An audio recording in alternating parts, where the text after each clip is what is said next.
Mes amis, bonsoir, bienvenue pour cette nouvelle vidéo. The Legend of Zelda Ocarina of Time est un jeu d'action-aventure rempli d'énigmes, de lieux cultes et de rebondissements qui vous permettra de chevaucher un cheval, chasser des fantômes, exploser des rochers et même voyager à travers le temps. Sorti le 21 novembre 1998 sur Nintendo 64 puis réédité sur 3DS en 2011, il a su s'imposer comme un incontournable dans l'histoire du jeu vidéo. Alors équipez-vous de votre plus belle épée et votre bouclier, nous sommes repartis à travers Hyrule pour capturer les meilleurs secrets et détails de The Legend of Zelda Ocarina of Time.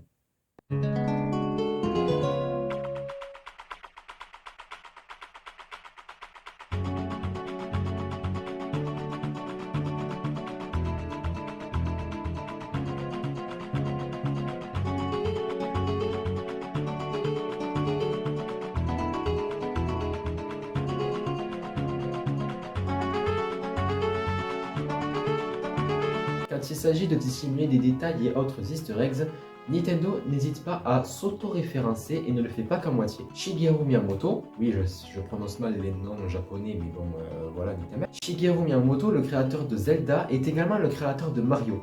Il est donc normal que les deux licences se fassent référence d'un jeu à un autre. C'est chose faite puisque dans le château de la princesse Zelda, sur une des fenêtres, on peut apercevoir des portraits représentant les personnages de l'univers du plombier. On retrouve ainsi Mario, Luigi, Peach, Bowser et même Yoshi. Dans la version 3DS du jeu, ces portraits ont été remplacés par une image du premier niveau de New Super Mario Bros. DS. Toujours issu de Mario, au ranch Lon-Lon, vous ferez la rencontre de Talon et Ingo, les propriétaires du ranch. Ces derniers reprennent les physiques de Mario et Luigi. Malon, la fille de Talon, porte un foulard jaune accroché par une brochure en forme de Bowser. Brochure qu'elle partage également avec son père. Enfin, pour vous prouver que Talon est bien Mario, vous serez amené à le voir dormir à plusieurs reprises.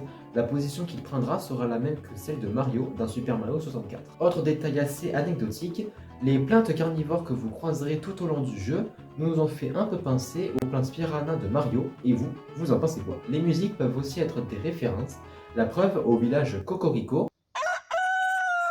J'avais pas le choix, j'ai été obligé de la faire, désolé. La musique qui sera jouée dans le moulin sera la même que celle d'un niveau du jeu Yoshi's Island. Malheureusement, je n'ai pas su trouver la vraie musique du jeu, du coup je vous mets la version Zelda. Voilà.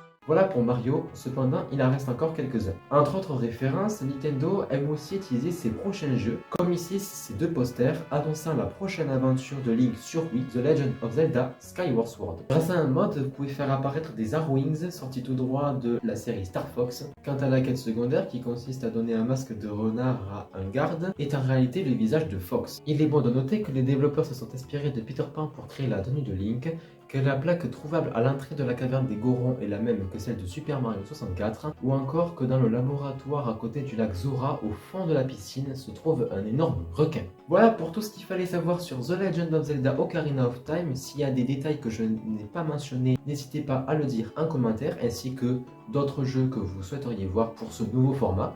J'espère que ça vous aura plu. Bien sûr, lâchez un like si ce nouveau concept vous aura plu. Je vous dis à très bientôt pour de prochaines vidéos et d'ici là, évitez de trop remonter le temps, ça peut créer de gros soucis.